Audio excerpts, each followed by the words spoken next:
نبی صلی اللہ تعالیٰ علیہ وسلم کی پکار پر پتھر کا حاضر ہونا۔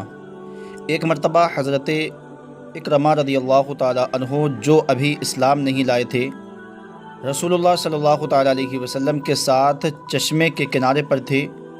انہوں نے دوسرے کنارے پر پڑے ہوئے ایک بڑے پتھر کی طرف اشارہ کر کے رسول اللہ صلی اللہ علیہ وسلم سے کہا، اگر آپ سچے ہیں تو اس پتھر کو اپنے پاس بلا لیجئے کہ یہ پانی میں تیرتا ہوا آپ کے پاس آ جائے۔ چنانچہ رسول اللہ صلی اللہ علیہ وسلم نے اس کی طرف اشارہ کیا۔ وہ چٹان اپنی جگہ سے اکھڑی اور پانی میں تیرتی ہوئی حضور کے سامنے آ کر رکی، اور اس نے آپ صلی اللہ علیہ وسلم کی نبوت کی گواہی دی۔ پھر آپ صلی اللہ تعالیٰ علیہ وسلم نے حضرت اکرمہ سے فرمایا، تمہارے لیے اتنا ہی کافی ہونا چاہیے۔ اکرمہ نے کہا، ہاں، اگر یہ پتھر اپنی جگہ واپس بھی چلا جائے۔ رسول اللہ صلی اللہ تعالیٰ علیہ وسلم نے پھر اسے اشارہ کیا تو وہ اپنی جگہ واپس چلا گیا، مگر پھر بھی اکرمہ اس وقت مسلمان نہ ہوئے، البتہ فتح مکہ کے وقت مسلمان ہو گئے۔ سوکھے تھن کا دودھ سے بھر جانا۔ حضرت ام معبد رضی اللہ تعالیٰ عنہ فرماتی ہیں کہ ہجرت کے دوران رسول اللہ صلی اللہ تعالیٰ علیہ وسلم کا گزر میرے پاس سے ہوا۔ آپ کا سامان ختم ہو چکا تھا، میرے پاس بھی کچھ نہیں تھا، البتہ ایک کمزور سی بکری تھی۔ آپ کی نظر اس بکری پر پڑی تو آپ صلی اللہ علیہ وسلم نے فرمایا، کیا تم اجازت دیتی ہو کہ میں اس کو دودھ دوہ لیں؟ میں نے عرض کیا، ٹھیک ہے، بس آپ کا اس بکری کے تھن پر ہاتھ پھیرنا ہی تھا کہ وہ دودھ سے بھر گیا اور بہنے لگا۔ تمام لوگوں نے خوب پیا۔ جب ابو معبد رضی اللہ تعالیٰ عنہ گھر آئے تو دودھ دیکھ کر پوچھا، ام معبد یہ کیا ہے؟ میں یعنی ام معبد نے جواب دیا، ہمارے پاس سے ایک بہت ہی بابرکت آدمی کا گزر ہوا ہے، یہ خیر و برکت اسی کی وجہ سے ہے۔ تھوڑی سی کھجور میں برکت۔ حضرت نعمان بن بشیر رضی اللہ تعالیٰ عنہ کی بہن بیان کرتی ہیں کہ خندق کی کھدائی کے موقع پر میری والدہ عمرہ بنت رواحہ نے مجھے بلایا اور میرے دامن میں ایک لب 2 ہتھیلی بھر کر کھجور دی اور فرمایا، یہ اپنے والد اور ماموں عبداللہ بن رواحہ کو دے آؤ۔ چنانچہ میں چلی، وہاں پہنچ کر اپنے والد اور ماموں کو تلاش کرنے لگی۔ اتنے میں رسول اللہ صلی اللہ تعالیٰ علیہ وسلم نے مجھے دیکھ لیا تو فرمایا، اے بیٹی ادھر آؤ۔ میں آپ صلی اللہ علیہ وسلم کے پاس پہنچی تو آپ نے پوچھا، یہ کیا ہے؟ میں نے کہا، یہ تھوڑی سی کھجور ہے، میری والدہ نے میرے والد اور ماموں کے پاس کے واسطے بھیجی ہے۔ حضور صلی اللہ علیہ وسلم نے فرمایا، میرے پاس لاؤ۔ میں نے ساری کھجور حضور کی ہتھیلی مبارک میں رکھ دی اور پھر ایک کپڑا بچھا کر اس پر بکھیر دی، اور ایک آدمی کو فرمایا کہ آواز لگاؤ۔ چنانچہ اس آواز پر سب لوگ جمع ہو گئے اور کھانا شروع کیا، اور کھجور بڑھتی گئی حتیٰ کہ سب لوگوں نے پیٹ بھر کر کھائی۔ پھر بھی اتنا زیادہ بچ گئی کہ کپڑے پر سے کھجور زمین پر گر رہی تھی۔ حضور صلی اللہ علیہ وسلم کا معجزہ۔ حضور صلی اللہ تعالیٰ علیہ وسلم کی دعا کی برکت۔ ایک مرتبہ رسول اللہ صلی اللہ تعالیٰ علیہ وسلم نے حضرت علی رضی اللہ تعالیٰ عنہ کو قاضی بنا کر یمن بھیجا تو حضرت علی کہنے لگے، یا رسول اللہ، میں تو ایک نوجوان آدمی ہوں، میں ان کے درمیان فیصلہ کیسے کروں گا؟ حالانکہ میں تو یہ بھی نہیں جانتا کہ فیصلہ کیا چیز ہے۔ رسول اللہ صلی اللہ تعالیٰ علیہ وسلم نے میرے سینے پر اپنا ہاتھ مبارک مارا اور فرمایا، اے اللہ، اس کے دل کو کھول دے اور حق بات والی زبان بنا دے۔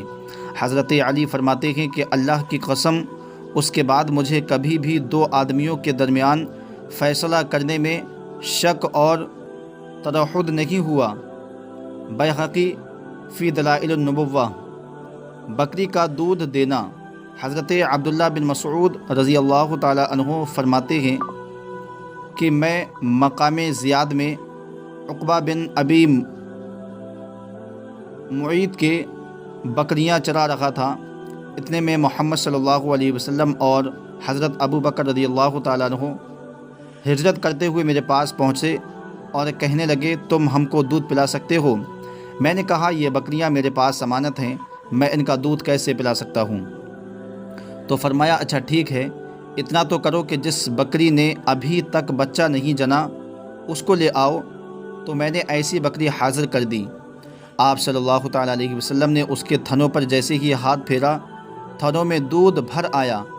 پھر اس کو ایک پیالے میں دھوا، اس میں سے آپ صلی اللہ علیہ وسلم نے پیا، پھر حضرت ابو بکر رضی اللہ تعالیٰ عنہ کو اور پھر مجھ کو پلایا اور تھنوں سے کہا سکڑ جاؤ، تو وہ تھن اپنی پہلی حالت پر لوٹ آئے۔ طبرانی کبیر میں یہ بات مذکور ہے۔ حضرت جابر رضی اللہ تعالیٰ عنہ کے باغ کی کھجوروں میں برکت۔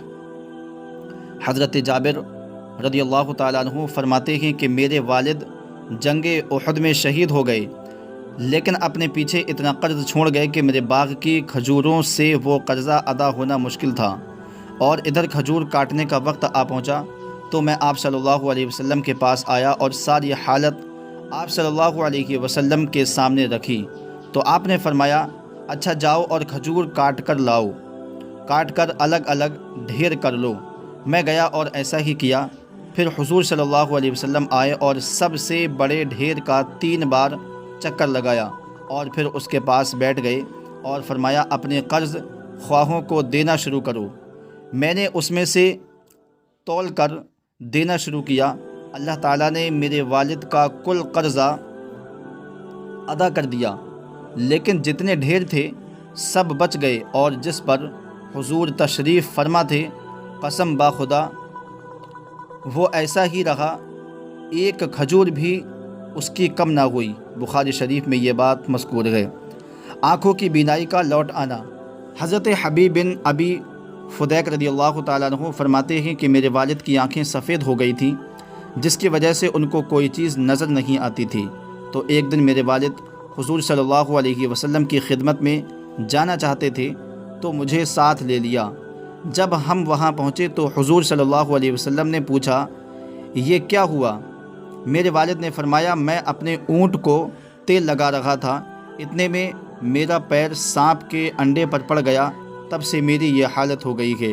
تو حضور صلی اللہ علیہ وسلم نے ان کی آنکھوں پر دم کیا، آنکھیں اسی وقت اچھی ہو گئیں۔ حضرت حبیب فرماتے ہیں کہ میرے والد 70 برس کی عمر میں بھی سوئی میں دھاگا پرو لیا کرتے تھے۔ گھی میں برکت۔ ام مالک رضی اللہ تعالیٰ عنہ کا دستور تھا کہ وہ آپ صلی اللہ علیہ وسلم کی خدمت میں ہمیشہ ایک برتن میں گھی ہدیہ بھیجا کرتی تھیں۔ جب ان کے بچے سالن مانگتے اور گھر میں نہ ہوتا تو وہ اس برتن کو جس میں آپ کی خدمت میں گھی بھیجتی تھیں اٹھا لاتی اور اس میں سے بننے ضرورت گھی نکل آتا۔ ایک دن انہوں نے بس اس برتن کو بالکل خالی کر لیا تو گھی نکلنا ختم ہو گیا۔ پھر آپ صلی اللہ علیہ وسلم کی خدمت میں آئی تو آپ صلی اللہ علیہ وسلم نے فرمایا اگر تم نے اس کو خالی نہ کیا ہوتا تو ہمیشہ اس میں سے گھی نکلتا رہتا۔ مسلم شریف۔ السلام علیکم ورحمۃ اللہ۔